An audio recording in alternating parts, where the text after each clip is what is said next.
Nežinau, kiek čia gerai gausis tokiam apšvietime nufilmuoti degintą medieną. Tikrai ne kasdienę dailylentę, kurią montuojam.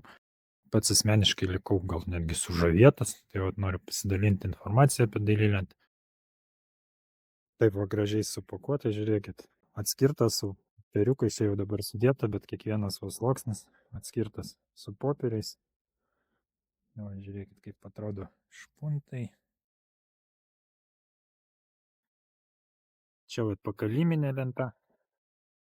Na ir truputį informacijos apie kainas, kalbėsiu apie kainas be PVM. Taip kad jeigu lygintume su termo mediena, o ilgamžiškumas ir praktiškumas, manau, jie yra 1:1, tai termo medienos kaina yra be mokesčių apie 21 euras už kvadratą gaunasi, o vat šitos dailylentės apie 22, bet termo medieną dažniausiai dar reikia alyvuoti ir kai ją alyvuoji dar plus 6-7 eurai kvadratas. Tai bendroji suma gaunasi apie 28 eurai kvadratas plus mokesčiai. O va šita vat mediena mano ant nugaros kainuoja apie 22-23. Taip kad pigiau, o jau dėl vaizdo spręskite patys. Ačiū uždėmesi.